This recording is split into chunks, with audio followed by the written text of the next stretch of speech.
오늘은 우리가 시편 42편 1절로 5절의 말씀을 하나님의 말씀으로 받겠습니다. 구약 성경 시편 42편은 832면에 있습니다. 832페이지 시편 42편 1절로 5절 말씀입니다.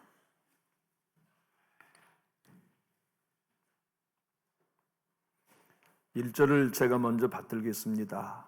하나님이여, 사슴이 씻는 물을 찾기에 갈급함 같이 내 영혼이 주를 찾기에 갈급하니이다.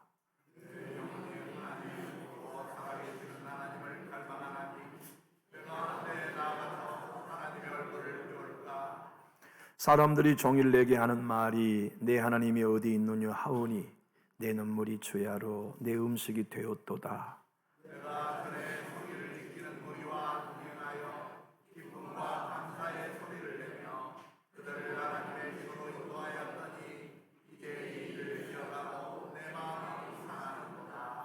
내 영혼아, 내가 어찌하여 낙심하며 어찌하여 내 속에서 불안해하는가? 너는 하나님께 소망을 두라. 그가 나타나 도우심으로 말미암아 내가 여전히 찬송하리로다. 아멘.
아멘.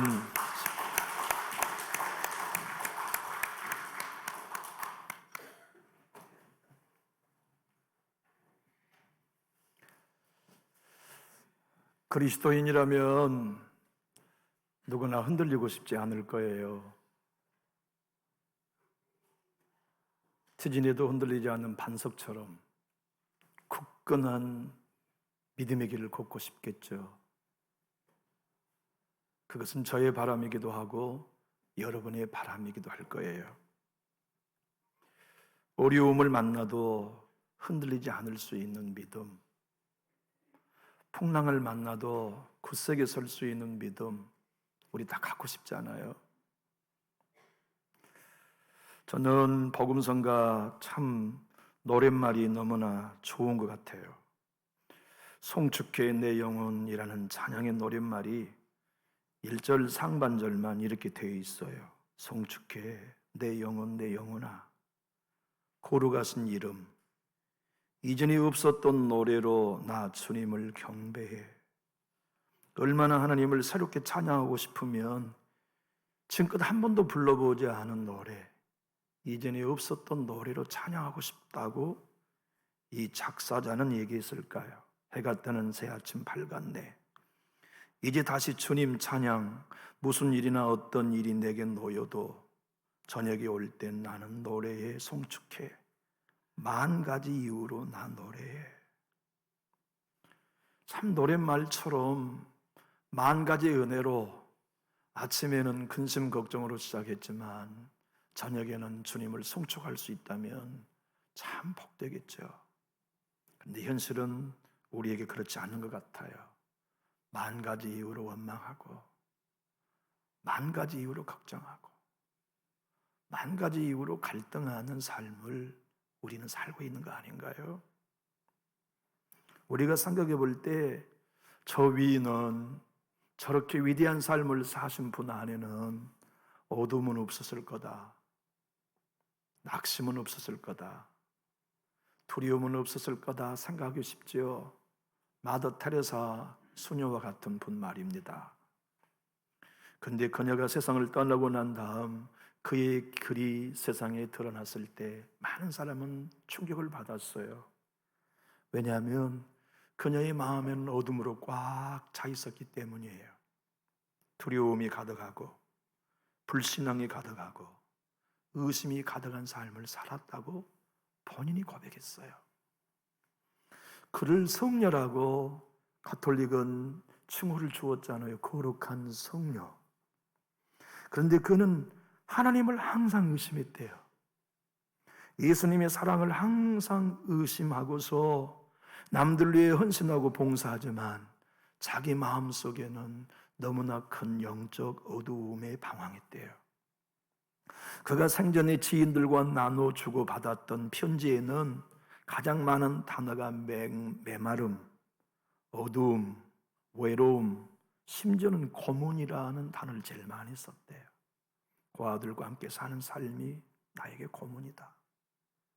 가난한 사람, 미혼모들 돌보고 죽어가면서도 가족의 돌봄을 받지 못한 이들을 돌보아야 하는 사명이기 때문에 했지만 그것이 자기의 삶의 고문으로 느껴질 때가 있단 말이었죠. 그녀가 죽고 나온 다음 그가 남긴 글이 이런 내용이 있어요. 우리 화면을 보고 한번 읽어봅시다. 예수님은 아주 특별하게 사랑해 주시는 분입니다. 하지만 저는 주님의 침묵과 그로 말미암은 마음속의 공허가 너무 깊어서 그분을 보지도 못하고 그분의 음성을 듣지도 못하는 사람입니다. 비록 그분이 이런 마음의 어둠이 있다 할지라도 예수님 없이 산 분 아니잖아요.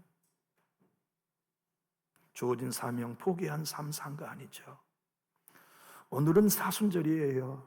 우리 주님 가신 길을 쫓아 걷는 신앙인의 새로운 결단의 시간이죠. 시편 42편의 저자는 깊은 수렁에 빠졌어요. 일어날 수 없는 낙심 속에, 불안 속에 헤매었어요. 그런데 하나님은 그가 이 낙심과 불안에서 이겨낼 수 있는 방법을 하나 주셨는데 그 방법이 무엇이었을까요? 한번 따라 하실까요? 네 입술로 네 영혼을 응원해라. 사실 말이죠, 우리는 많은 사람과 대화하지만 자기 자신과 더 많이 대화해야 해요. 그게 영성이에요. 여러분, 우리 안에 올라오는 수많은 생각들, 하루에 정상인은 10만 개의 생각이 올라온대요. 그 생각을, 이것은 하나님이 주신 것이 아님을 정리해내고 잘라낼 줄 알아야 하고, 이 생각은 사탄이 주는 것을 정리하고 잘라낼 줄 알아야 하고, 내 안에 하나님이 주시는 생각을 정리하고 구분해서 그 내 안에 있는 내 자아와 진정한 자아인 속사람과 대화하는 법, 응원하는 법, 격려하는 법이 우리의 영성이지요. 오늘 본문 저자는 그 일을 할 줄 알았어요. 5절을 화면을 보고 한번 읽어봅시다. 내 영혼아, 내가 어찌하여 낙심하며 어찌하여 내 속에서 불안해하는가? 너는 하나님께 소망을 두라. 그가 나타나 도우시로 말미암아 내가 여전히 찬송하리로다. 여러분, 이 성경은 시편 42편과 43편이 원래 히브리 성경은 하나예요. 그러니까 내용을 읽어보면 43편과 42편이 똑같다는 걸 알 수 있어요. 그런데 성경을 70인역 번역, 70인 학자들이 모여서 70인 번역본을 만들 때 42편과 43편으로 쪼개 실었거든요. 켈빈이나 스펄전, 오카는 목사님은 이 시가 다윗의 시였다고 강조해요. 그런데 그분들의 권위도 인정하지만 우리는 성경의 권위를 더 인정하는 것이기 때문에 오늘 본문 1절 주제는 고라 자손의 시라고 되어 있어요.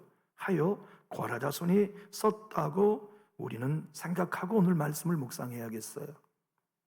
그는 목말라 신물을 찾기에 갈급한 사슴과 같았다고 자신을 고백해요. 나는 오늘 하나님이 너무 필요합니다. 내 가정엔 하나님이 너무 지금 필요합니다. 그가 갈급하다고 표현한 히브리의 원어는 간절히 하나님을 바랍니다. 사실 여러분과 저의 삶 속에 목마른 사슴과 같이 하나님을 간절히 바라는 형편이 있죠. 우리 하나님의 도우심이 간절히 필요한 가정이 있어요. 내 자녀들을 볼 때, 내 형편을 볼 때, 국제정서를 보고 대한민국을 보고 교회 형편을 볼 때 하나님, 나는 목말라요. 나는 하나님의 도움이 필요해요. 주님, 나는 살아계신 하나님을 갈망합니다. 내 영적 갈망이 더 이상 견딜 수 없습니다. 여러분, 이 고라 자손이 왜 어떤 형편의 이런 시를 썼는지 우리는 몰라요. 그 배경을 성경 자체가 설명하고 있지 않기 때문이지요. 그런데 성경에 있는 단서 몇 가지를 보면 그가 누구였는지는 몰라도 어떤 곳에 있었고 어떤 상황에 있었는지는 알 수 있어요. 좀 전에 말씀드렸잖아요. 본래 히브리의 성경은 40편과 43편이 하나라고요. 이어져 있어요. 그래서 43편 1절로 3절을 보면 그가 지금 어디에 어떤 처지에 있는지 알 수 있어요. 하나님이여 나를 판단하시되 경건하지 아니한 나라에 지금 그가 떨어져 나와 있어요.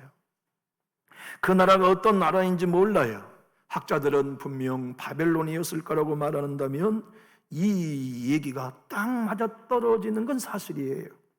바벨론 나라야말로 경건하지 않은 나라였잖아요. 경건하지 않은 나라에 대하여 내 송사를 변호하시며 간사하고 불의한 자에게서 나를 건지소서. 바벨론인 모든 사람은 간사하고 불의했잖아요. 2절의 말씀은 주는 나의 힘이 되신 하나님이시거늘 어찌하여 나를 버리셨나이까. 내가 어찌하여 온수의 억압으로 말미암아. 바벨론에 있는 모든 군대 백성들은 포로인 백성들의 원수였지요. 그래서 억압했어요. 우리는 다니엘이 어떤 억압을 받았는지 알잖아요. 불가마 속에도, 풀무불 속에도 던져지고 사자의 굴 속에도 던져진 억압 받았잖아요. 3절의 말씀을 보면 주의 빛과 주의 진리를 보내시어 나를 인도하시고 주의 거룩한 산과 주께서 계시는 곳에 이르게 하소서. 이 주의 거룩한 산이란 예루살렘 감람산을 의미하고 주께서 계신 곳은 성전이거든요. 그는 지금 성전에 가고 싶어도 성전에 갈 수 없어요. 뭐냐면 이국 나라에 묶여 있고 포로가 되어 있으며 억압받고 있기 때문이죠. 사랑하는 교우 여러분, 우리의 삶도 이러한 위기와 처지에 빠질 때가 많지요. 억압 없이 지난 한 주간을 산 분이 있나요? 사람의 말에 억압이든 비늘의 말인 억압이든 물질의 억압이든 건강의 억압이든 자녀들에게 주어진 환경의 억압이든 영적 중압감과 침체의 억압이든 우리는 너무나 많은 억압 속에 지난 한 주간을 살아왔어요. 아니, 지금까지 우리의 삶을 살아왔죠. 그런데 오늘 보면 시인은 하나님이 주신 하나의 방법대로 낙심되는 그 순간을 헤쳐나올 수 있는 비결을 알고 있었어요. 불안한 그 환경을 헤쳐나오고 억압한 사람들의 말을 자유롭게 탈출할 수 있는 비법을 알았는데, 그것이 뭐냐면 자기 자신의 영혼을 향하여 격려해 줄 수 있었던 것이었어요. 여러분, 우리가 누군가를 격려하고 위로할 수 있다면 참 귀한 일이죠. 형제님, 힘내십시오. 용기를 가지십시오. 조금만 자매님 버티십시오. 좋은 날이 올 겁니다. 고난 없이 인생을 사는 사람은 하나도 없어요.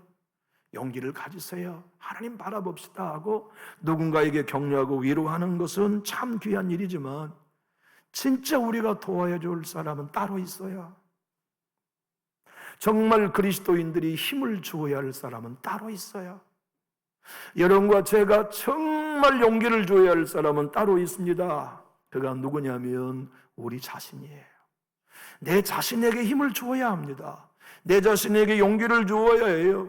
우리는 기도하면서 교회가 잘 되기를 바라지만 기도하면서 내 영혼아, 내가 어찌하여 낙심하고 어찌하여 불안해하는가라고 자기를 격려하는 시간은 안 갖잖아요.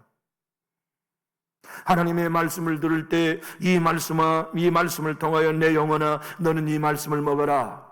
이 말씀을 통해 힘을 얻어라. 너 낙심을 이기고 불안을 이겨라. 슬픔을 이겨라. 수많은 압제 속에서도 너 믿음을 잃지 않도록 해라.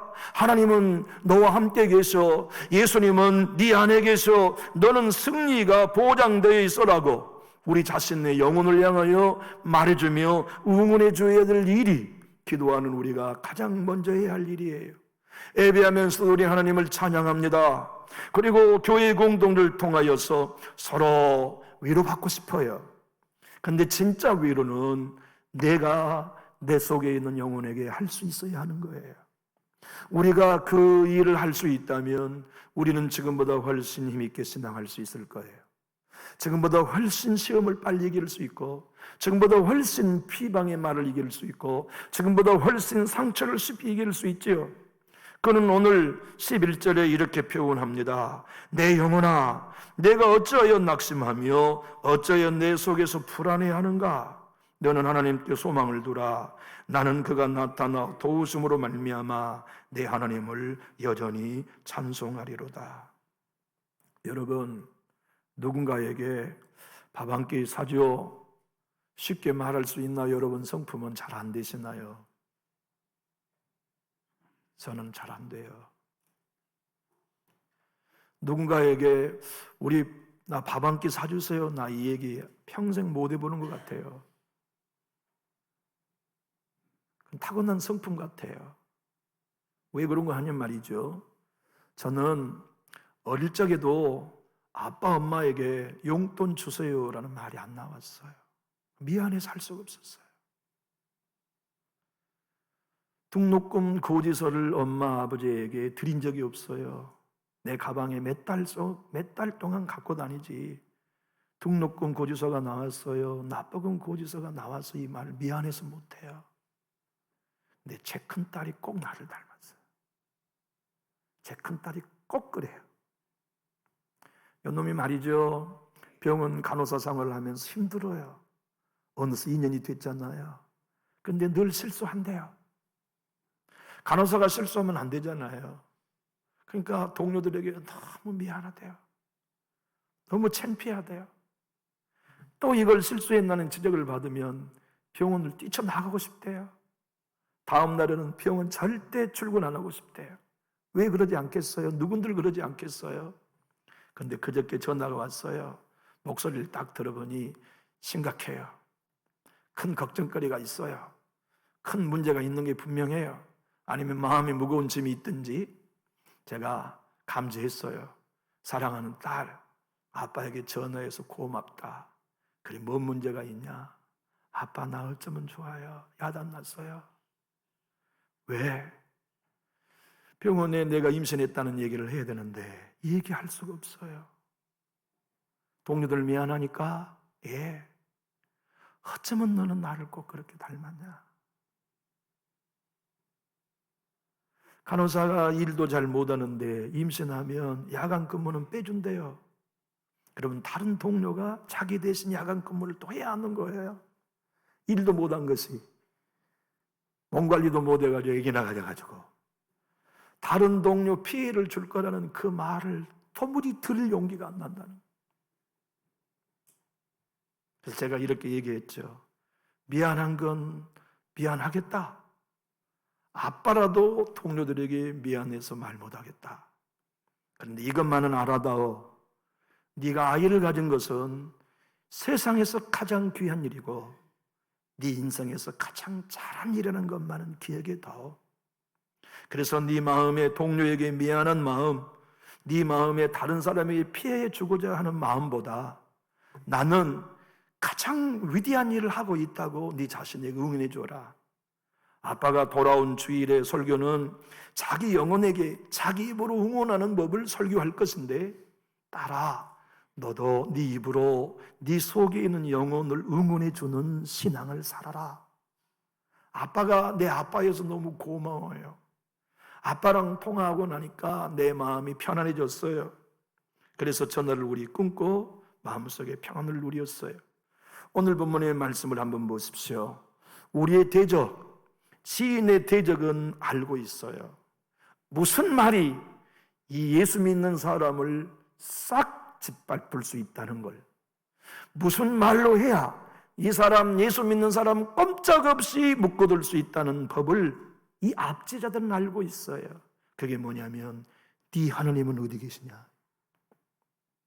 너 날마다 기도한다면서 네 하나님은 어디 계셔? 너 교회 다닌다면서 네 하나님은 어디 계시느냐? 이 말이 예수 믿는 사람, 신앙인들은 꼼짝 못하게 하는 적들의 비수입니다. 여러분, 우리도 이 땅에 살아요. 그래 감기 걸려요. 우리도 이 땅에 살아요. 그래서 암 걸려요. 우리도 이 땅에 살아요. 사업 실패해요.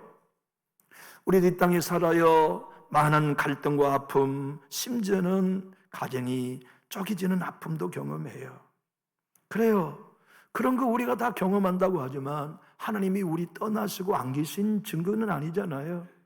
그럼에도 불구하고 하나님이 우리와 함께 계시고 우리와 하나 되시는데 오늘 본문 3절을 봐보세요. 복수예요. 한 사람이 그렇게 말하는 게 아니에요. 주변에 있는 모든 압제자들이 똑같이 말해요. 사람들이 한 번 말한 게 아닙니다. 아침, 점심, 종일 내게 말하는 말이 내 하나님이 어디 있느냐 하오니 내 눈물이 주야로 내 음식이 되었도다. 목회하면서 제가 제일 힘나는 건 어떤 말일까요? 우리 목사님과 하나님이 함께 계신다는 말을 들을 때 저는 가장 힘날 거예요. 근데 만약 누군가가 우리 목사님과는 하나님이 함께 하신 증거가 안 보여 한다면 제가 얼마나 힘들까요? 여러분도 그러지 않겠어요? 가정에 좋은 일, 굳은 일, 행복한 일, 불행한 일 누구나 다 만나지만 누군가가 내 곁에서 괜찮아요. 하나님이 여전히 우리와 함께 계세요. 주님이 우리를 붙들고 계세요 라고 응원해 준다면 퍽이나 힘이 되겠죠. 근데 진짜 그 응원을 해줘야 할 사람은 우리 자신이에요. 인사가 힘내. 하나님께서 너와 함께 계셔.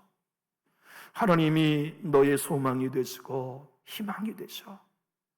너 하나님 바라보아라. 너 예수님 바라보아라고 제 입으로 제 영혼에게 격려하고 위로하는 말을 제가 해야만 하는 거예요. 여러분도 여러분 자신에게 그 격려와 위로를 할 수 있어야 해요. 그게 영성이에요. 그게 믿음이에요. 여러분, 사람의 말이 우리의 힘을 주기도 하지만 얼마나 아프게 합니까? 정말 그러잖아요. 사람의 말이 우리를 마음을 찌를 때, 칼처럼 찌를 때 우리 못 견뎌요. 칼이 말이죠, 몸 살을 뚫고 뼈까지 찌를 만큼 푹 하고 들어왔다면 그 고통이 얼마나 컸겠어요. 오늘 본 시인은 대적들의 비방이 자기 뼈까지 찔러 들어온 칼과 같았대요. 그 칼이 뭡니까? 비방의 말이에요. 네 하나님은 어디 있냐? 너 새벽기도 한다는데 너의 가정의 응답은 뭐냐? 너 평생 예수 믿었는데 좋은 일 뭐 있냐? 이렇게 한번 생각해 보세요. 예수 믿고 구원받은 것만으로도 감당할 수 없는 복이에요. 하나님의 원수였던 우리가 하나님의 자녀가 된 것만으로도 계산할 수 없는 축복이에요. 영생을 얻었죠. 하나님의 의를 덧입었어요. 죄인인 우리가 하나님의 의가 된 것만으로도 우리는 엄청난 복을 받았지만, 살면서 불행한 일을 만날 때, 어려운 일을 만날 때 사람들은 말해요. 네 하나님이 어디 계시느냐고. 그 말은 우리 깔아뭉기는 거 아닙니까? 아예 못 일어나도록 싹을 깨뜨려 버리려고 하는 거 아닙니까? 그런 그때 그 말에 녹초가 되고 좌절하고 모든 불안에 휩싸이지 말고, 나는 그때 내 영혼에게 격려했다. 나는 그때 내 영혼을 응원했다. 나는 그때 내 영혼을 축복했다. 내 영혼아, 저 대적이 하는 말이 사실이 아니야. 하나님은 나와 함께 계셔. 내 영혼아, 내가 어찌하여 낙심하며 어찌하여 내 속에서 불안해하는가? 너는 하나님께 소망을 두라. 그가 나타나 도우심으로 말미암아 내가 여전히 찬송하리로다. 여기 내가 여전히 찬송하리로다는 히브리 원어의 의미는 그럼에도 나는 계속 찬송하겠다는 결단입니다. 사랑하는 교우 여러분, 하나님이 여러분 떠나지 않으셨고 여러분의 가정 버리지 않으셨어요. 하나님이 우리 남존지교회 떠나지 않고 우리와 함께 계십니다. 사단은 끊임없이 네 가정이 하나님이 어디 있느냐고 우리를 정죄합니다. 네 삶 속에 하나님이 어디 있느냐고 우리를 몰아세웁니다. 남존지교회 안에 하나님이 어디 있느냐고 사단은 여러분과 저의 마음속에 칼을 찔러대며 우리의 믿음의 싹을 자르려고 할 때 저와 여러분은 우리 자신의 영혼을 향하여 외칠 수 있습니다. 따라해 보실까요? 내 영혼아, 너는 어쩌여 낙심하는가? 여러분 낙심하지 말고 여러분 일어서는 우리 모두가 될 수 있기를 예수님 이름으로 축복합니다. 우리 11절을 다시 큰 소리로 함께 읽어보겠습니다. 내 영혼아, 내가 어쩌여 낙심하며 어쩌여 내 속에서 불안해하는가? 너는 하나님께 소망을 두라. 나는 그가 나타나 도우심으로 말미암아 내 하나님을 여전히 찬송하리로다. 이렇게 사순절에 예수님과 함께 부활하는 우리 모두가 될 수 있기를 축복합니다. 여러분 가만히 생각해 보면 우리 속에서 하는 말 많아요, 적어요? 문득문득 내 안에 생각이 한 번도 생각해 보지 않는 것들이 자주 올라오나요? 안 올라온가요? 자주 올라와요. 정상적인 사람이면 하루에 10만 개의 생각이 떠오른대요. 그런데 다 쓸데없는 거예요. 99.99%는 쓸데없는 생각이에요. 그런데 그 생각에 우리는 좌절해요. 그 생각으로 불안해해요. 그 생각으로 낙심해요.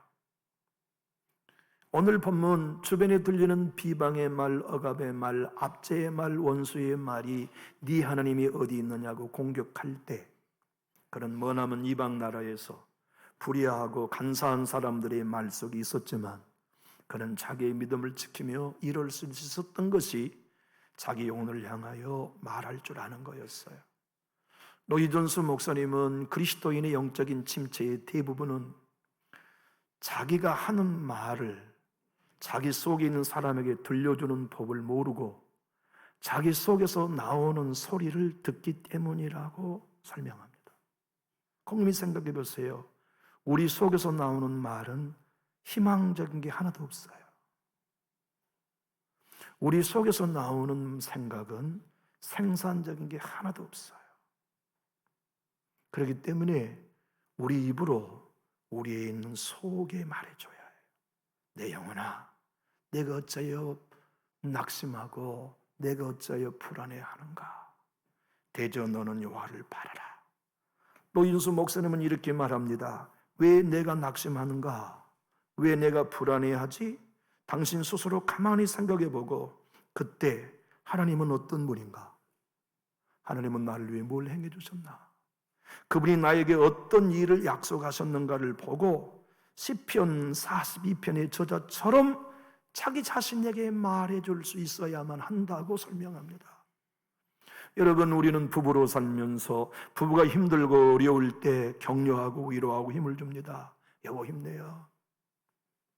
하나님이 우리와 함께 계세요. 하나님이 우리를 붙들고 계세요. 우리 자녀들 하나님이 붙들어 주실 거예요.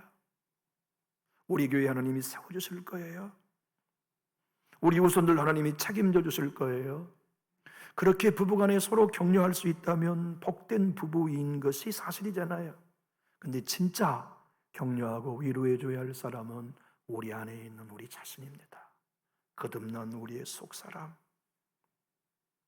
진짜 여러분과 저의 본체인 우리의 영혼인 새 사람.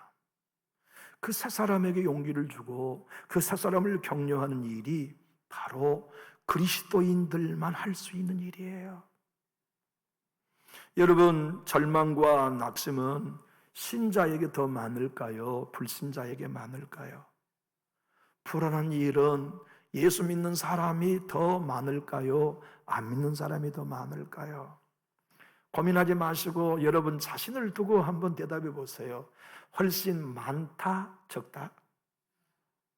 자, 많다면 이쪽으로 제가 보고 적다면 이쪽으로 엎겠습니다. 저를 두고 항상 많다. 항상 많아요, 우리는. 근데 그게 정상인가 하시나요? 예수 안 믿는 사람이 훨씬 우리보다 염려, 낙심 적은 것은 당연해요. 생각해봐요. 우리의 낙심은 어떤 건가요? 왜 난 기도를 못하지? 불신자는 그런 고민 안 해요. 왜 나는 사랑 못하고 용서 못하지? 불신자는 그런 고백 안 해요. 그런 고민 없어요. 우리는 한단 말이에요. 그렇게 살지 못하니까 낙심돼요. 불신자는 왜 하나님을 내가 의지하지 못하지? 왜 예수님이 나와 함께 하신다는 걸 내가 신뢰하지 못하지? 고민 안 해요. 근데 우리는 고민해요. 월삭기도에 나오십시오 문자 오면 받자마자 여러분 불안하죠? 불편하시죠? 아이고 참 이거 한 달에 이렇게 빨리 월삭기도회가 온다. 불신자가 그런 문자를 받았다고 고민하겠어요? 아니에요. 신자만이 믿음의 길을 걷지 못하기 때문에 다른 이들보다 더 훨씬 많은 낙심을 해요. 실망해요. 불안해요. 여러분, 좌절과 낙심은 그리스도인 사역자들에게 주어진 직업병입니다. 그래서 존 스토트 목사님은 이렇게 말했어요.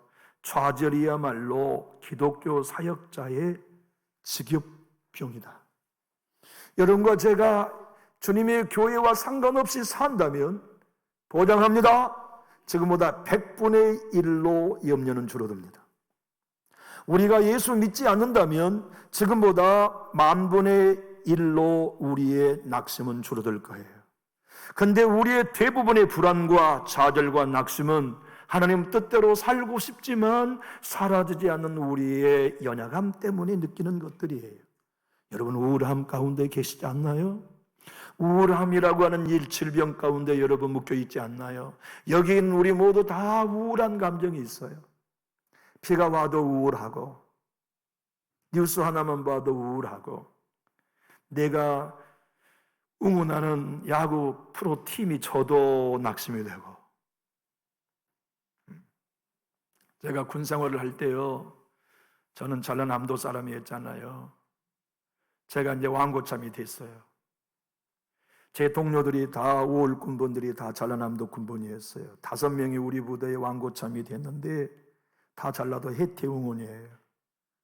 그러면 밑에 있는 경상도 후배들, 충청도 후배들, 서울 후배들, 이 신참들이 다 그날은 해태만 이기도록 죽으라고 응원해요. 해태가 치는 순간 왕고참들이 기분이 안 좋으니까 얼차려 준단 말이에요. 저는 그러지 않았지만 우리 인생이 누구나 다 자기에게 해당된 일들이 꿈대로 비전대로 이루어지지 않으면 우울한데, 찰스 펄전 여러분 아시죠?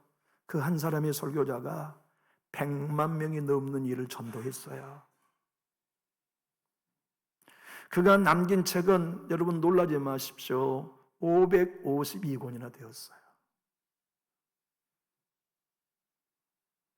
지금도 세계 역사상 삶을 설교자로 살면서 설교로 남겨놓은 가장 위대한 사람이 찰스 펄전 목사님이에요.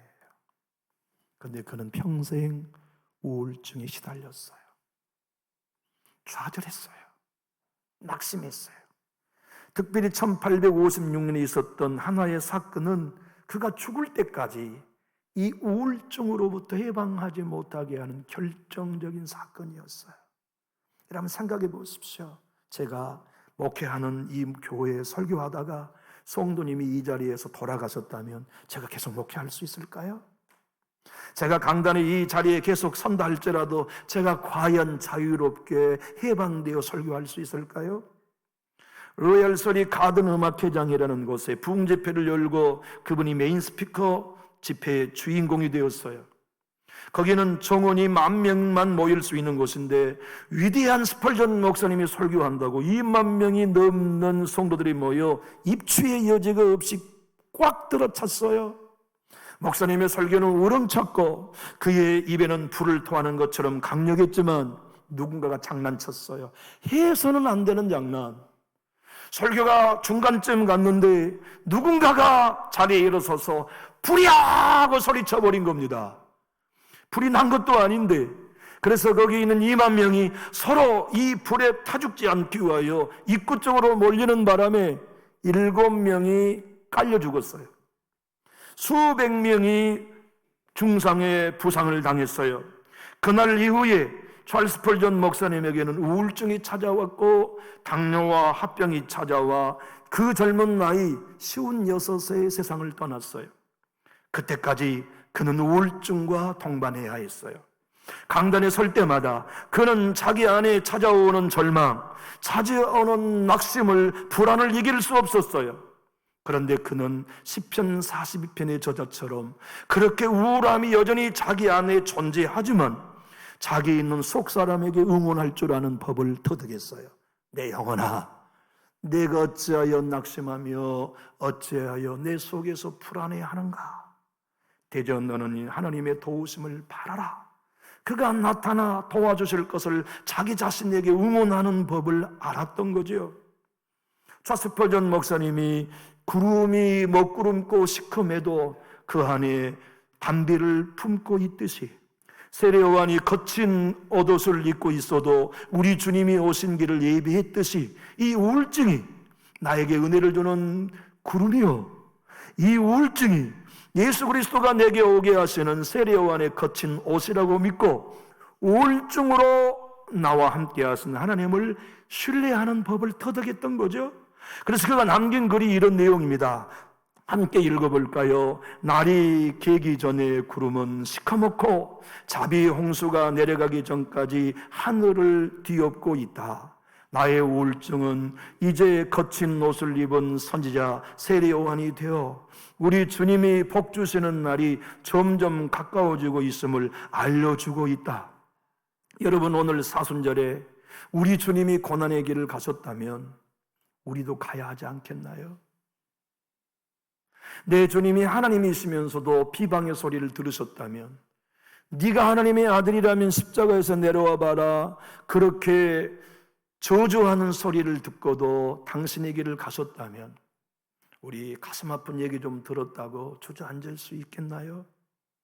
우리 모욕적인 얘기 좀 들었다고 주저앉아 있으면 되겠나요? 우리도 그때 오늘 본문에 있는 하나님의 사람처럼 우리 자신에게 응원하고 내 영혼아 힘내, 내 영혼아 일어나, 네 영혼의 영원한 삶을 책임질 사람은 너밖에 없어. 내가 믿음으로 서야지. 내게 주어진 사명의 길을 걸어가야지. 내게 주어진 하나님의 비전을 따라 걸어가야지. 오늘이 지나면 좋은 날이 올 거야 라고 격려하는 삶, 우리 사순절에 터득합시다. 여러분과 제가 그 길을 걸어가서 힘들고 어려울 때 기억에 내게요. 어떤 거 기억합니까? 나 하나님 앞에 충성했던 때, 나 은혜 안에 충만했었던 때, 나 성령으로 언제나 주님과 동행했었던 때 다 있었잖아요. 그때 우리 기억에 내요. 그리고 자기 자신에게 얘기해요. 나 예전에 모든 백성들을 성전으로 인도하여 기쁨과 감사의 제사를 드리도록 내가 인도했잖아. 나 하나님 앞에 모든 사람들을 인도하는 예배 인도자였잖아. 나 그때 하나님과 풍성한 삶을 살았었잖아. 그 좋은 때를 기억해내고 우리 자신에게 응원하는 거죠. 너 하나님과 동행한 적 있었잖아. 너 기도에 진실한 기쁨을 맛본 때 있었잖아. 너 교회의 가장 소중한 영광을 알고 사랑했던 때가 있었잖아. 너 지도자를 존중하며 가까이 하고 싶었던 때가 있었잖아. 그때로 돌아가자.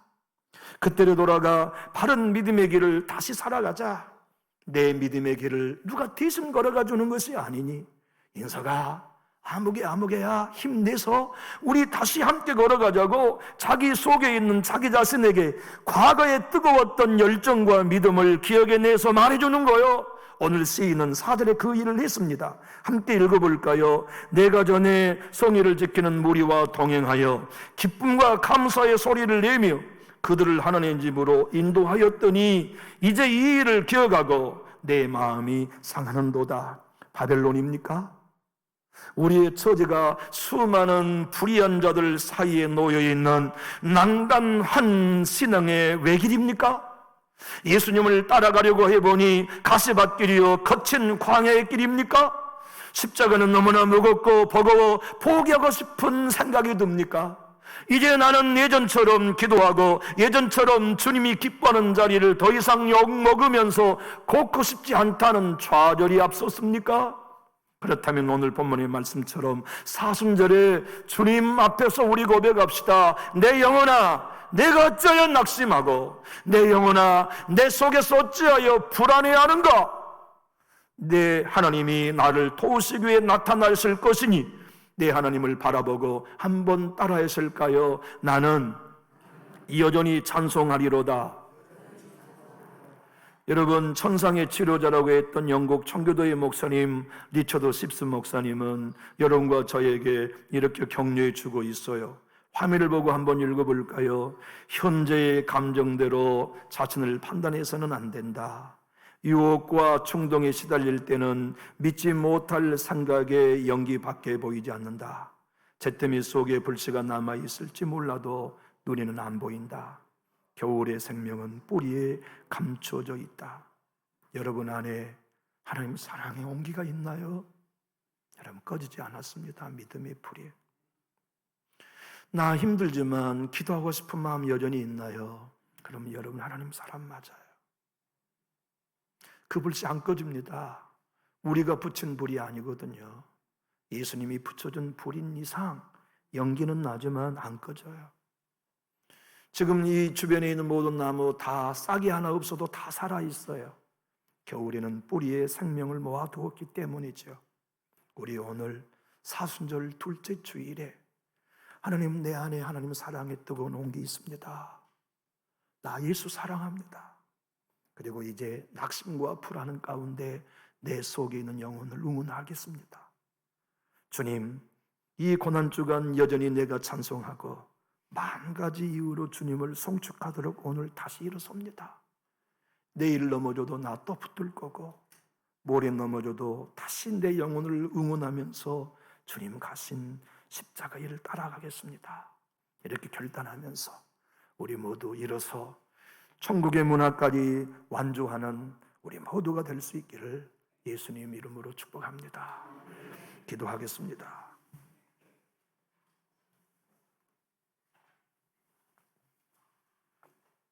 하나님, 사탄은 우리에게 정죄할 때가 너무나 많습니다. 니까지 것이 무슨 목회를 할 수 있겠어? 네 설교로 교회는 변화될 줄로 상상이나 하느냐? 너는 기도도 하지 않는 사람이잖아. 너는 말씀도 묵상하지 않는 존재자냐라고 목회자를 넘어 모든 성도를 정죄하고 판단하고 비난하는 놈이 사탄이지만 우리는 그 사탄을 향하여 명할 수 있습니다. 나는 하나님의 말씀을 전하며 한 사람에도 은혜 받게 하지만 너는 지금껏 한 사람도 은혜 끼쳐본 적이 없잖아. 나는 피곤하고 지쳐 기도의 자리를 멀리 떠난 적은 있으나 너는 한 번도 기도해 본 적이 없잖아. 나는 이리저리 연약함으로 쓰러질 때고 있지만 나는 영원한 생명책의 이름이 기록되어 있어. 그러나 너는 영원한 심판의 대상이잖아. 너는 나를 정죄해도 소용없어. 나는 예수 그리스도 안에 낙심을 이길 것이고 예수 그리스도 이름을 의지하고 말씀을 의지하여 불안을 이길 거야. 담대히 말하며 이 사순절에 일어서는 우리 남전유 교회와 성도들이 되도록 축복하여 주시옵소서. 예수님 이름으로 축복하며 기도하옵나이다. 아멘.